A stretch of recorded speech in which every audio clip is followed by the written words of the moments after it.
बिस्मिल्लाहिर्रहमानिर्रहीम। अस्सलाम वालेकुम। आज मैं आपको चीज़ केक बनाना सिखाऊंगी। चीज़ केक की बेशुमार वैरायटी है और जो सबसे ज़्यादा पसंद किया जाता है चीज़ केक के हवाले से तो वो न्यूयॉर्क स्टाइल चीज़ केक है। पूरी दुनिया में इसे पसंद किया जाता है और इसके बाद बहुत सारी इसमें वैरायटी आ गई। दो किस्म के केक होते हैं, एक फ्रेश क्रीम केक यानी इसे बेक नहीं किया जाता और दूसरा चीज़ केक जिसे बेक किया जाता है। और चीज़ केक की बेसिक रेसिपी यही है जो मैं आपको बताऊंगी। तो इसको बनाने के लिए हमें चाहिए बिस्किट्स। आप अपनी मर्ज़ी के, अपनी पसंद के कोई भी बिस्किट ले सकते हैं, चाहे प्लेन बिस्किट चाहे डाइजेस्टिव बिस्किट ले लीजिए। 250 ग्राम बिस्किट चाहिए होंगे। क्रीम चीज़ चाहिए होगी 400 ग्राम। मैं यहाँ पर फिलदल्फिया चीज़ का इस्तेमाल कर रही हूँ और अगर आप फिलदल्फिया चीज़ की जगह मस्कारापोनी चीज़ का इस्तेमाल करना चाहते हैं तो फिलदल्फिया चीज़ की जगह उसका इस्तेमाल कर लीजिएगा। फ्रेश क्रीम ये भी 400 ग्राम चाहिए होगी। अंडों की जर्दियाँ 4 अदद। मक्खन 4 टेबलस्पून पिघला हुआ चाहिए होगा। कैस्टर शुगर 75 ग्राम और 1 टेबलस्पून वनीला एसेंस। और चीज़ केक की टॉपिंग के लिए 250 मिलीलीटर आम डिब्बे की विपिंग क्रीम चाहिए होगी और 250 मिलीलीटर ही डबल क्रीम चाहिए होगी और 3 टीस्पून भरकर आइसिंग शुगर चाहिए होगी और थोड़े से चेरी सिरप के साथ चाहिए होंगे। ऊपर टॉपिंग के लिए अगर आप चाहें तो स्ट्रॉबेरी फिलिंग जो सिरप के साथ मिलती है उसके साथ भी आप गार्निश कर सकते हैं या ब्लूबेरी के साथ, जिस चीज़ के साथ आप चाहें गार्निश कर सकते हैं। सबसे पहले चीज़ केक की बेस बनाने के लिए बिस्किट को चॉपर में डालकर अच्छी तरह से चॉप कर लें या फिर आप चाहें तो किसी थैली में डालकर बेलन की मदद से इसका चूरा कर लें।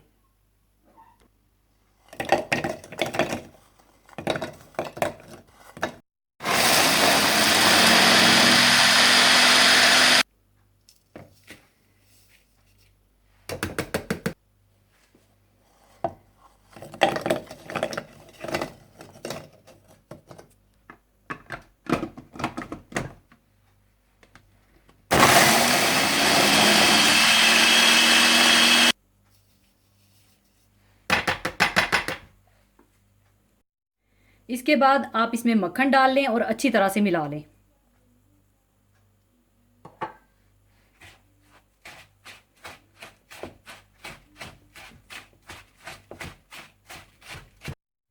इसके बाद आप एक मोल्ड ले लें और मैंने नीचे बेकिंग पेपर भी लगाया हुआ है ताकि केक को आसानी से निकाल सकें और आप ये चूरा इस मोल्ड में डाल दें।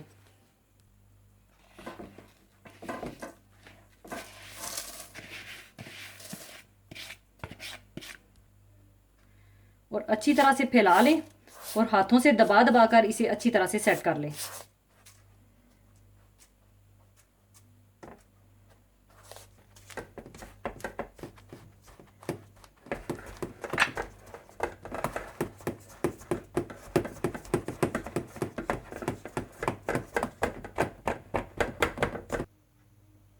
अच्छी तरह से दबाने के बाद आप इसे 15 से 20 मिनट के लिए फ्रिज में रख दें ताकि ये बेस अच्छी तरह से सेट हो जाए। इसके बाद आप एक बोल में फिलदल्फिया चीज़ डाल लें।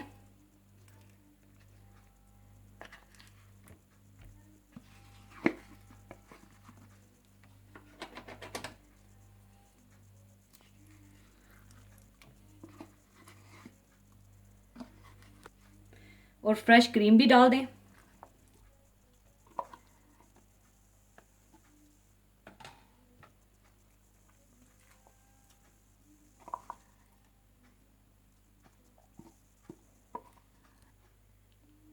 और कैस्टर शुगर डाल दें। वनीला एसेंस और अंडे की जर्दियाँ डाल दें।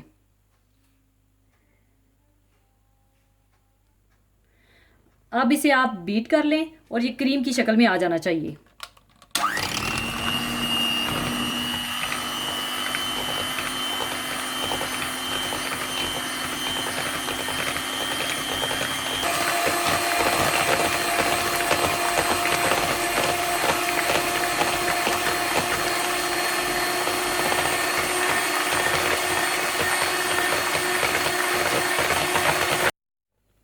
सब चीज़ें बीट करने के बाद जब ये इस तरह क्रीम की शक्ल में आ जाए तो आप मोल्ड, जो कि 15 से 20 मिनट के लिए मैंने फ्रिज में रखा था, आप ये मिक्सचर इसमें डाल दें और फैला लें।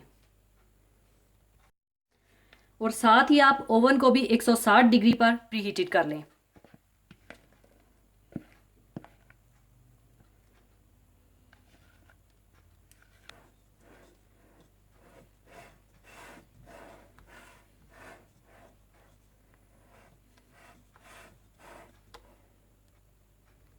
पहले आप इसे 15 मिनट के लिए 160 सेंटीग्रेड पर बेक करें, फिर इसे आप 130 सेंटीग्रेड पर कर दें और बिल्कुल ओवन के सेंटर में रखें। और इसे तकरीबन 1.5 घंटे से पौने 2 घंटे भी लग सकते हैं। और फिर टूथपिक डालकर देखिएगा, अगर साफ बाहर आए तो इसका मतलब है चीज़ केक तैयार है। और एक और बात आपको बताती चलूं, अगर आप ब्लाइंड बेक करना चाहते हैं तो आप मोल्ड के ऊपर एल्यूमिनियम फॉइल लगा दें और नीचे भी अच्छी तरह से कवर कर दें और ओवन की ट्रे में पानी डाल दें और मोल्ड को नीचे से भी अच्छी तरह से कवर कर दें ताकि पानी अंदर ना जाए। और 45 मिनट के बाद कवर उतार कर बेक करें। ये इसलिए किया जाता है कि बाज़ लोग चीज़ केक पर जो लाइट ब्राउन कलर आ जाता है उसको पसंद नहीं करते। तो आप अगर इस तरह बनाना चाहते हैं तो इस तरह बना लीजिएगा और मैं इसे बगैर कवर किए बेक करूंगी।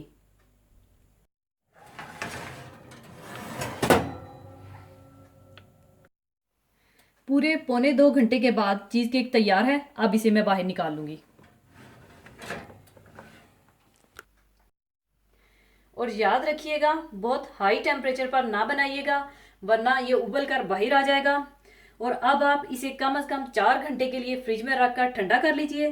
बेहतर यही है, अगर आपके यहाँ मेहमान आ रहे हैं तो आप इसे रात को बनाकर फ्रिज में रख दीजिए और सुबह व्हिप्ड क्रीम के साथ गार्निश कर लीजिएगा। और अब मैं भी इसे रूम टेम्परेचर पर आने के बाद ठंडा होने के लिए फ्रिज में रख दूंगी। चीज़ केक ठंडा हो चुका है और अब इसकी टॉपिंग के लिए मैं क्रीम तैयार करूंगी। और आपको ये भी बताती चलूं कि अक्सर लोगों की ये शिकायत होती है कि उनकी क्रीम बह जाती है या पतली हो जाती है। तो जिस तरह से मैं आपको बताऊंगी, अगर आप उसी तरह से बनाएंगे तो बिल्कुल भी आपकी क्रीम बहेगी नहीं और पतली नहीं होगी और इजीली आप इसे बना सकेंगे। और याद रखिएगा, कभी भी गर्म केक पर टॉपिंग ना कीजिएगा, उससे भी क्रीम बह जाती है। और क्रीम को व्हिप करने के लिए याद रखिएगा कि क्रीम फ्रिज में रखकर पहले से ठंडी कर लीजिएगा। और आप देख सकेंगे कि बिल्कुल भी क्रीम मेल्ट नहीं होगी और केक के ऊपर ठहरी रहेगी। और अब मैं इस केक को दूसरे बर्तन में शिफ्ट कर लूंगी।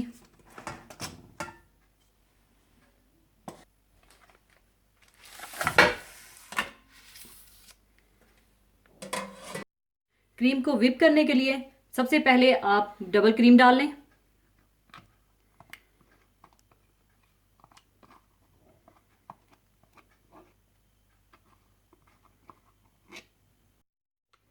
और साथ ही आप क्रीम भी डाल दें और आइसिंग शुगर भी। और फिर इसे अच्छी तरह से बीट कर लें।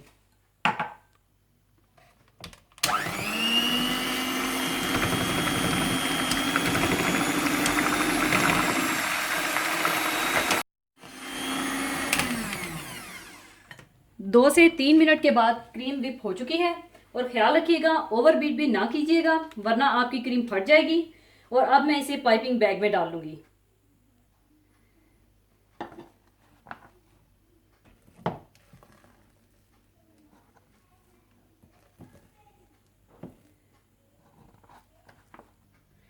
अब इसे मैं क्रीम के साथ गार्निश कर लूंगी।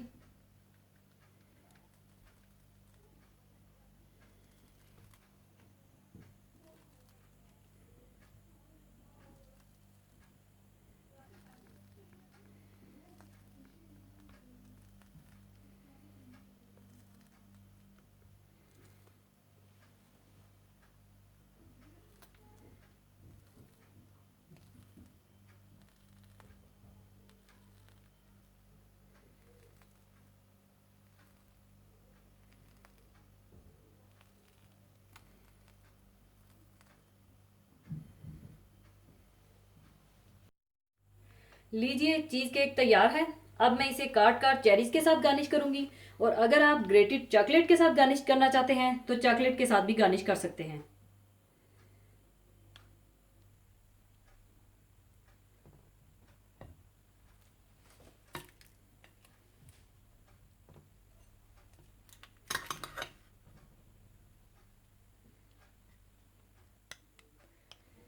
ऊपर आप इस तरह सिरप वाले चेरीज डाल दें।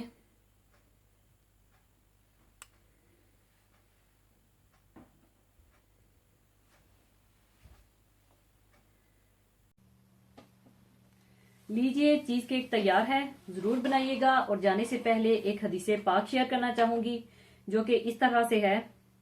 हज़रत अब्दुल्ला बिन उमर रज़ी अल्लाह से रवायत है कि मेरे वालिद उमर बिन अल खत्ताब को कुछ ज़मीन मिली कि आप रसूलुल्लाह सल्लल्लाहु अलैहि वसल्लम की खिदमत में मशवरे के लिए हाजिर हुए और अर्ज़ किया, या रसूलुल्लाह सल्लल्लाहु अलैहि वसल्लम, मुझे कुछ ज़मीन मिली है। ऐसा नफीस और कीमती माल मुझे इससे पहले कभी नहीं मिला। आप सल्लल्लाहु अलैहि वसल्लम इसके बारे में क्या हुक्म फरमाते हैं? रसूलुल्लाह सल्लल्लाहु अलैहि वसल्लम ने फरमाया, अगर चाहो तो असल जमीन अपनी मलकियत में रखो और उसकी पैदावार सदका कर दो। इब्ने उमर फरमाते हैं कि हजरत उमर ने इसको इस शर्त के साथ सदका कर दिया कि ना इसे बेचा जाएगा और ना इसमें विरासत चलेगी। इसे आप रजी अल्लाह ताला अन्हों ने मोहताजों, कराबतदारों, गुलाम आजाद करने के लिए, मुजाहिदों के लिए, मुसाफरों के लिए सदका वक्फ कर दिया। और ये कि इसका वक्फ का निगरान अगर दस्तूर के मुताबिक उसमें से अपनी जरूरियात के लिए या किसी मोहताज को दे दे तो उस पर कुछ मुजायका नहीं।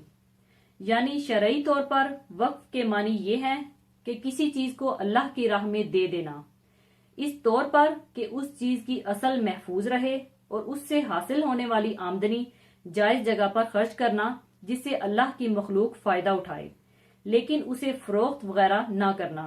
हमारा दीन इंसान को खर्च करने की दावत देता है। कुरान पाक में अल्लाह ताला का इरशाद है, कौन है जो अल्लाह को कर्जे हुस्ना दे ताकि अल्लाह कई गुना ज्यादा कर दे। जब ये आयत शरीफा नाजिल हुई तो एक सहाबी ने अपना एक बाग जिसमें 700 खजूर के दरख्त थे अल्लाह की राह में सदका कर दिया और उनकी बीवी और बच्चे जो इस बाग में रहते थे तो उनको लेकर वहां से चल पड़े। और इस वक्त इनकी अहलिया कह रही थी कि आपने बहुत अच्छा सौदा किया। अल्लाह की राह में किसी चीज को वक्फ करना एक ऐसा काम है कि इससे इंसान को इसकी जिंदगी के बाद भी इसका अजर व सवाब मिलता रहता है। मुसलमानों में इब्तिदा ही से इसका रवाज रहा है। यहाँ तक कि सहाबा इकराम में से कोई ऐसा नहीं था जिसने अपनी जायदादों में से कुछ ना कुछ वक्फ ना किया हो। और इस सुन्नत को हर दौर में अहले खैर आगे बढ़ाते रहे हैं। माजी में मुसलमानों ने हर तरह के वक्फ कायम किए थे। मसलन मसाजिद की तामीर के लिए वक्फ, तालीमी इदारों के लिए वक्फ, हस्पतालों के लिए वक्फ, शाहराहों पर मुसाफरों की सहूलतों के लिए वक्फ, जरूरतमंदों के लिए मकानात तामीर करने के लिए वक्फ, बेरोजगारों के लिए तमाम गाहों के लिए वक्फ, कुएं खुदवाने के लिए वक्फ, दूध पीते बच्चों के लिए दूध की फराहमी के वक्फ, यतीमों के लिए वक्फ, गरीबों लावारसों के कफन दफन के इंतजाम के लिए वक्फ, अल्लाह की राह में जहाद करने वालों के लिए वक्फ, गरीब लड़के और लड़कियों की शादियों के लिए वक्फ और हैवानात की देखभाल के लिए वक्फ वगैरह। ये राह आज भी खुली है, बल्कि इसकी अशद जरूरत है कि हम मुख्तलिफ तरह के औकाफ कायम करें जिनसे मुआशरे की मुख्तलिफ जरूरियात पूरी हों। हमारा दौलतमंद तबका जो एक मामूली तकरीब पर लाखों खर्च कर देता है जिसका हासिल चंद लम्हों की खुशी है, लेकिन जब उसे अल्लाह की राह में खर्च करने को कहा जाता है तो उस पर लर्जा तारी हो जाता है। उसमें उसको अपना खसारा नजर आता है, हालांकि यही उसकी कमाई है, बाकी सब कुछ यहीं रह जाना है। और जाने से पहले आप सबको नया साल बहुत मुबारक हो। अल्लाह हम सब के लिए इस नए साल में आसानियां पैदा करे और हम सब के सारे गम खुशियों में बदल दे और सबकी नेक ख्वाहिशात पूरी करे, आमीन। और मेरी अल्लाह ताला से खुसूसी दुआ है कि ये साल मुसलमानों के लिए कामयाबी और उरूज का साल साबित हो, आमीन। इसी के साथ इजाजत चाहूंगी। अल्लाह हाफिज।